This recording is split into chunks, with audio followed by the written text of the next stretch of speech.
Holiday schedules being what they are, I just wanted to make sure that this particular video I got done and posted. Now, in the military years ago, we had safety briefings. Every so often, everybody would get together and we'd talk about things that everybody already knew, but you always needed that refresher.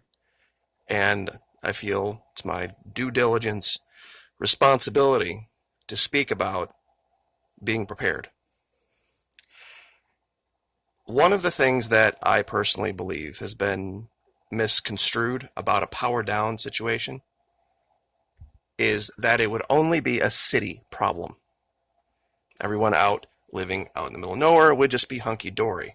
Nothing could be further from the truth, and I have some evidence today, some recent articles to show you. In a power down situation, and by the way, if it were something nefarious, this coming week and the next week would be the perfect time for any bad actor to do something like this. Everybody's left DC, they're going home for the holidays to do this, that, whatever. Nobody's really paying attention. Same thing with law enforcement. We're all human. We have the distractions this time of year. And it would be something that I think a lot of people would understand after the fact, but wouldn't see it going into it. Now, the reason that I say that it's going to be probably more of an issue for the people in the outlying areas in the cities has to do with the culture. People that live in the cities are kind of used to being around each other all the time, and in some cases dealing with sporadic power outages. People that live out in the suburbs or out even farther in the country are a little bit more dependent on those things, and if they, because of distance and logistics, if they were to have to go a week or 2 weeks, there could be problems. Now, everybody's aware of the map, and that's kind of what this is about. But let me show you a recent article to tell you what's happening. One of the big pushbacks that I got was talking about the prison crisis. That in a situation like this, my allegation is that they would let them out. They wouldn't keep them locked up. And the first place these people would go would be the path of least resistance. And out in the middle of nowhere is the path of least resistance. Because of the space. Because of the ability to operate with impunity. In a situation with power down, grid down, the authorities are going to take the available security resources they have and put them in places where they can get the biggest bang for their buck. And that's going to be the populated areas, the banks, urban areas, and suburban areas are going to suffer for that. Now, here's the article. A cesspool of a dungeon, quote unquote, the surging population in rural jails. As urban areas embrace alternatives to incarceration, the addiction crisis in rural American communities and a different approach to criminal justice has overwhelmed small town jails. Wait till you hear the numbers, guys. Morristown, Tennessee. The Hamlin County Jail has been described as a dangerously overcrowded cesspool of a dungeon, with inmates sleeping on mats in the hallways, lawyers forced to meet their clients in a supply closet, and the people inside subjected to quote-unquote horrible conditions every day. And that's the county sheriff talking. Jail populations used to be concentrated in big cities, but since 2013, the number of people locked up in rural conservative counties, such as Hamlin, has skyrocketed, driven by the nation's drug crisis. Like a lot of Appalachia, Morristown, Tennessee, about an hour east of Knoxville, has been devastated by methamphetamine and opioid use. Residents who commit crimes to support their addiction pack the 255-bed jail, which has 439 inmates at the end of October. Now, here are the real numbers. This is the sheriff, by the way. The disparity has meant that while jail populations have dropped 18% in urban areas since 2013, they have climbed 27% in rural areas during that same period.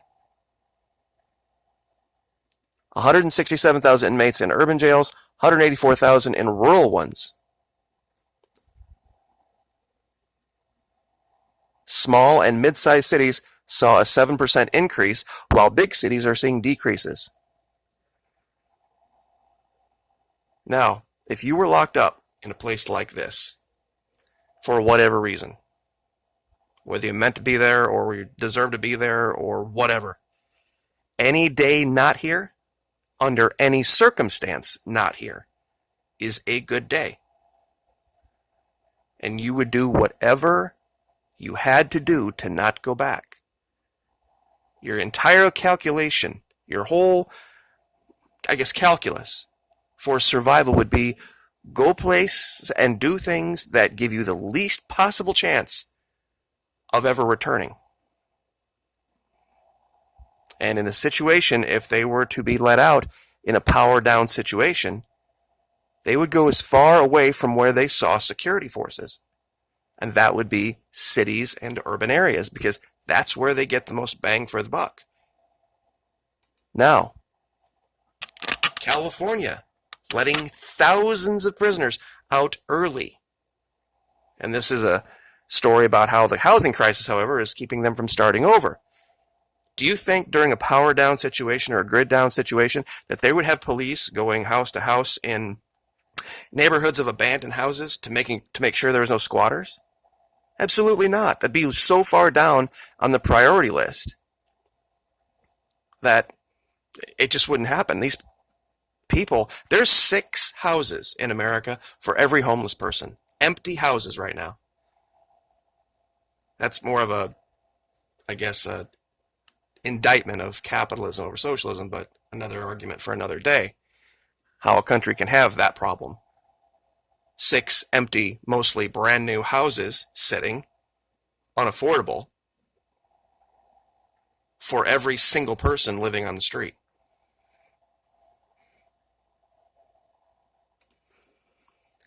And I just wanted to cover this real quick to show you how many different places some nefarious actor could take advantage of.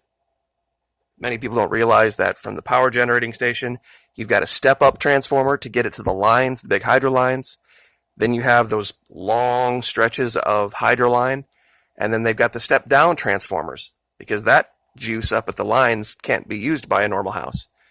So you have that, area that can be hit. Then you have the sub-transmission. And then, of course, you have it at the house. So, there's 4 or 5 different places.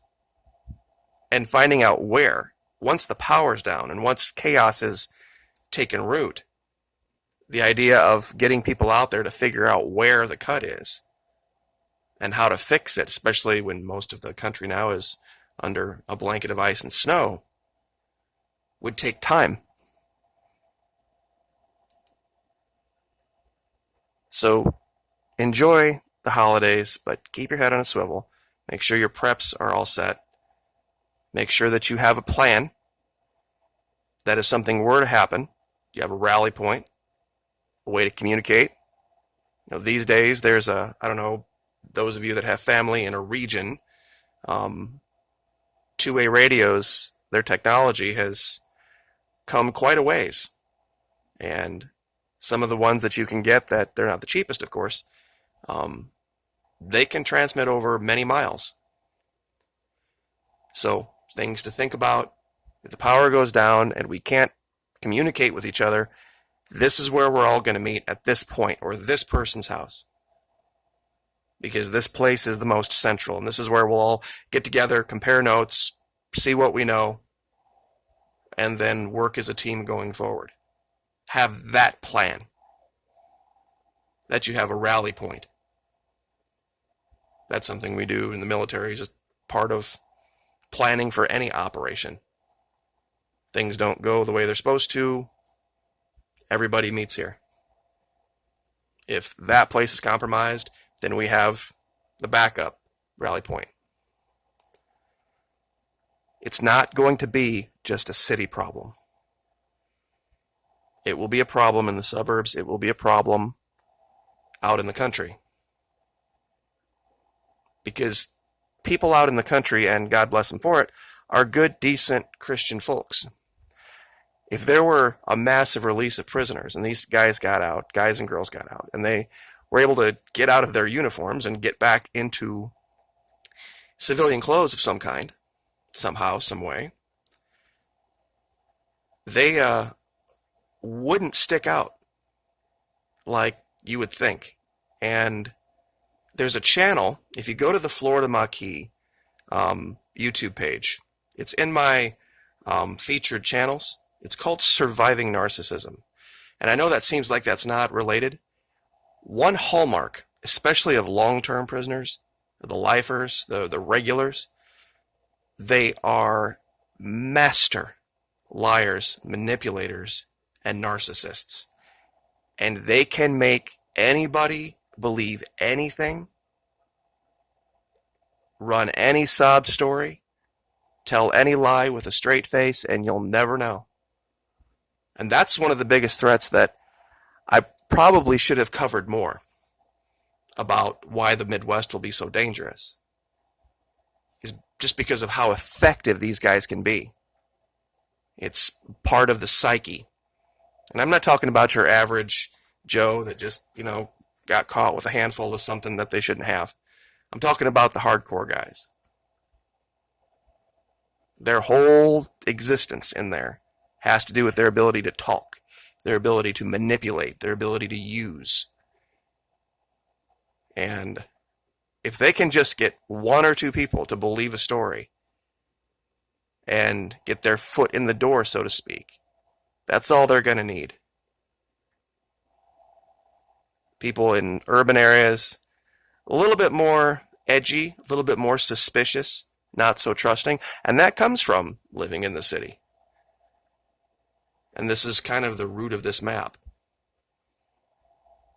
So, 12 minutes. I'll leave it there. Have a wonderful holiday. God bless y'all. Like, share, subscribe, and we'll see you next time.